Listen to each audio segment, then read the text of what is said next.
Good evening प्यारे बच्चों।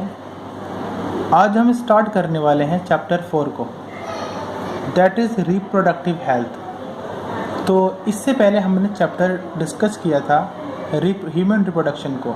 अब ह्यूमन रिप्रोडक्शन तो हमने कंप्लीट कर लिया है, उसके बारे में जो टेस्ट वगैरह की बात है वो हम कर लेंगे वीडियो के एंड में।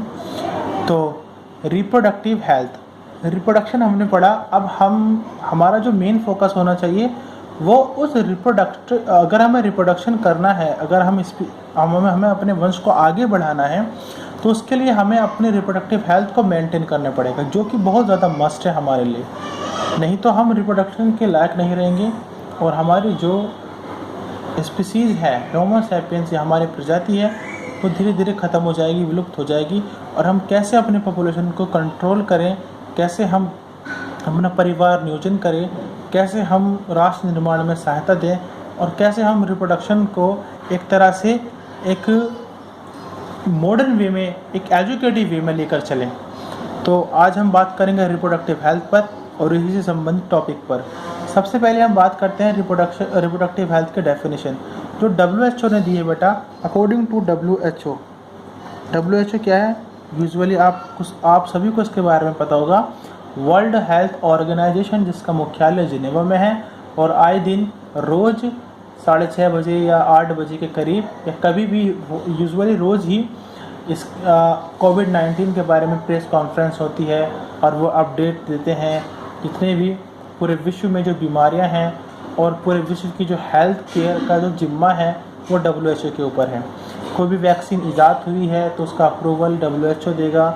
इस तरह से वो कितनी सही है, कितनी गलत है, उसके बारे में निर्णय WHO लेता है। तो WHO ने एक डेफिनेशन जारी की है रिप्रोडक्टिव हेल्थ के बारे में। तो रिप्रोडक्टिव हेल्थ होती है बेटा, reproductive health means a total well being in all aspects of reproduction, that is physical, emotional, behavioural and social. कोई भी इंसान कैसे रिप्रोडक्टिव हेल्दी है, इसके बारे में आप कैसे पता करेंगे कि वो रिप्रोडक्शन के जितने भी सारे के सारे एस्पेक्ट्स हैं उन पर खरा उतरता है।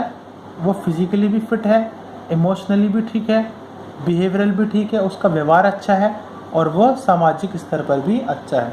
अगर इन चारों में से कोई भी कमी किसी इंसान के अंदर, किसी मनुष्य के अंदर दिखाई देती है, तो वो रिप्रोडक्टिवली हेल्दी नहीं है और वो वैसे भी हेल्दी नहीं है। तो फिज़िकली भी हम हैं, मेंटली भी हम होने चाहिए, इमोशनली भी हम होने चाहिए, और हमारा जो व्यवहार है वो भी अच्छा होना चाहिए, और सोशली, सामाजिक स्तर पर तो हमें अच्छा होना ही चाहिए। तो ये चारों एस्पेक्ट्स जो हैं वो बिल्कुल वेलबींग, टोटल वेलबींग होने चाहिए किसी भी मनुष्य के अंदर। तब हाँ, हम कह सकते हैं कि ये रिप्रोडक्टिवली हेल्दी है। अब इससे जो नेक्स्ट टॉपिक है संबंधित, वो है फैमिली प्लानिंग। फैमिली प्लानिंग आज हमारे पूरे विश्व, हमारे देश का नहीं बल्कि पूरे विश्व का सबसे गंभीर मुद्दा है, और इसको हम ज़्यादा हमारे परिवारों में, खासकर भारत के अंदर, चाहे वो कोई सी भी कम्युनिटी हो, इसको सीरियसली नहीं लेते हैं। इसकी बातें तो करते हैं लेकिन कोई भी उसको अमल में ठीक से नहीं लाता। फैमिली प्लानिंग की जानी चाहिए।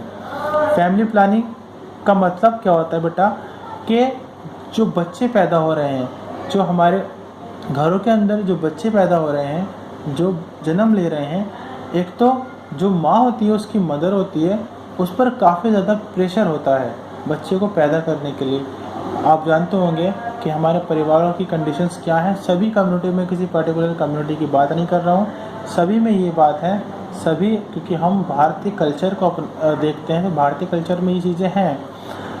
तो हमारे यहाँ पर जब एक बच्चा पैदा होता है और जब दूसरा बच्चा पैदा होता है, तो उसके बीच में जो गैप होता है, बर्थ गैप, वो बहुत कम होता है, जिससे कि एक माँ की हेल्थ पर बहुत बुरा असर पड़ता है। तो proper gap should be maintain. तो प्रॉपर गैप होना चाहिए, एक बच्चे से दूसरे बच्चे के पैदा होने की जो अंतराल है, वो गैप जो होना चाहिए वो ठीक होना चाहिए। कम से कम मिनिमम 2-2.5 साल का होना चाहिए। उसके बाद जो फैमिली प्लानिंग हमें करनी चाहिए कि हमें कितने बच्चे पैदा करने चाहिए, तो ये इस चीज़ पर डिपेंड होना चाहिए कि जो हमारी फैमिली इनकम है, कि हम कैसे, हम जो हमारी कितनी कमाई है, कितनी इनकम है, कितनी आय है, या हम इकोनॉमिकली कितने स्ट्रॉन्ग हैं, या फिर फाइनेंशियली हमारी कंडीशन क्या है, उस पर ये डिपेंड होना चाहिए। बिल्कुल, जैसे कि अगर कोई मज़दूर आदमी है और उसके 5-6 बच्चे हैं, तो वो ना तो उनको अच्छी शिक्षा दे पाएगा, ना ही अच्छा उनको खाना दे पाएगा, ना ही उससे उनका रहन सहन दे पाएगा। बहुत सारी चीज़ें जो होंगी वो डिवाइड हो जाएंगी, और फिर जो एक बच्चे को मिलनी चाहिए थी अब वो 5 में डिवाइड हो रही है, तो उसका असर फिर सभी पे ऊपर पड़ेगा। तो इस तरह से जो फैमिली प्लानिंग जो है वो इसका बेस फैमिली इनकम बिल्कुल होता है, उसके ऊपर ही, उस पर डिपेंड ही होनी चाहिए फैमिली प्लानिंग। तो आप समझ गए होंगे कि फैमिली प्लानिंग क्या होता है। फैमिली प्लानिंग का मतलब बेटा यही होता है कि जब हम किसी परिवार को शुरू करने जा रहे हैं तो उस परिवार में कितने सदस्य होने चाहिए, इस बात की जो जिम्मेवारी होती है वो पेरेंट्स के ऊपर होती है कि उसके पास कितने बच्चे हों, 1 हो, 2 हो या 3 हो। तो ये सारी चीज़ें हैं जो फैमिली प्लानिंग के अंतर्गत आती हैं। और मुझे 2 मुख्य बातें हैं वो ये हैं कि proper gap should be maintain, depends upon the family income. अब हम बात करते हैं मदर की और चाइल्ड केयर की। मदर जो होती है वो सभी को पता है कि किसी भी परिवार का जो आधार है, बेस है, वो मदर होती है, क्योंकि किसी बच्चे को जन्म वही देती है। ज़्यादा उसका हाथ ही उसका ही हाथ होता है बच्चे की केयर में, उसकी परवरिश में, ठीक है। तो चाइल्ड केयर जो होता है वो सबसे महत्वपूर्ण है, और मदर, ये 2 चीज़ें हैं जो फैमिली को बनाती हैं, मदर और चाइल्ड केयर। जिस तरह की परवरिश बच्चा पाएगा मदर से, बच्चा आगे जाके जो समाज है उसमें जाएगा तो वो वैसे ही बिहेव करेगा, वैसे ही अपने आप को रिप्रेजेंट करेगा। उसके बाद हम करते हैं नॉलेज ऑफ STDs। अब ये नॉलेज ऑफ STDs क्या है बेटा? STDs का मतलब होता है सेक्सुअली ट्रांसमिटेड डिजीज़, ठीक है। यानी कि जो सेक्सुअली ट्रांसमिट होती है, यानी कि जो सेक्सुअली किसी एक पुरुष से या एक मनुष्य से दूसरे मनुष्य के अंदर ट्रांसफ़र हो सकती है, ऐसे डिजीज़ को हम STDs या सेक्सुअली ट्रांसमिटेड डिजीज़ कह सकते हैं। इसकी इसमें यूजुअली हमारा जो मेन बीमारी है जो आजकल चर्चा में होती है वो एड्स है, हर्पीज़ है, और भी बहुत सारी हैं, ठीक है, जो कि by contact to contact physically sexually transmit हो सकती है। उसके बाद जो हम बात करेंगे इस चैप्टर के अंदर वो है सेक्स एजुकेशन के बारे में, कि जो एडोलेसेंस एज होती है बच्चों की, उस एडोलेसेंस में उनको सेक्स एजुकेशन देनी चाहिए। उनको फैमिली प्लानिंग के बारे में, उनको परिवार नियोजन के बारे में, उनको बर्थ कंट्रोल के बारे में, उन्हें पॉपुलेशन के बारे में, ये सारी चीज़ें उनको बतानी चाहिए, उनके सामने रखनी चाहिए। और उसमें कोई शर्माने वाली बात नहीं है, क्योंकि हम राष्ट्र का निर्माण करने जा रहे हैं, तो राष्ट्र के निर्माण में हमारा कितना बड़ा योगदान है वो इस चीज़ पर ही डिपेंड करेगा कि हमारे लोग कितने जागरूक हैं, ठीक है। तो जागरूकता जो है वो मेन है। जब लोग जागरूक ही नहीं होंगे पूरे तरीके से और अंधविश्वास में बिलीव करेंगे, तो वो हमारे राष्ट्र को कभी भी आगे नहीं बढ़ सकता, हमारा राष्ट्र कभी भी आगे नहीं बढ़ सकता, हमारा भारत कभी भी आगे तरक्की नहीं कर सकता। और हमारे जो देश का जो पिछड़ापन है आज भी, वो इसी वजह से है कि लोग पुरानी रीति रिवाजों में, कुरीतियों में बिलीव करते हैं, अंधविश्वासों में बिलीव करते हैं। संतानों को, बच्चों को आज भी हम ईश्वर का उपहार मानते हैं, जो कि गलत है। कंडीशंस बदलती रहती है टाइम के साथ साथ, हमें टाइम के साथ बदलना होगा, और अगर हम इस चीज़ को नहीं अपनाएंगे तो उसका दुख हम खुद भी उठाएंगे और हमारे आने वाली पीढ़ियाँ भी उठाएंगी। चलिए, उसके बाद जो हम इस चैप्टर में पढ़ेंगे लास्ट चीज़ वो है appropriate medical facilities for reproduction related problem. अब रिप्रोडक्शन से रिलेटेड जितनी भी प्रॉब्लम्स होती हैं, जैसे कि प्रेगनेंसी है, या फिर सेक्सुअली ट्रांसमिटेड डिजीज़ है, या फिर पार्टुरेशन है, तो ये सारी चीज़ें जो हैं वो उनका ट्रीटमेंट मेडिकली वे में वो अच्छा होना चाहिए, ठीक होना चाहिए। जो मेडिकल फैसिलिटीज़ हैं वो हर नागरिक को अच्छी प्रोवाइड करानी चाहिए।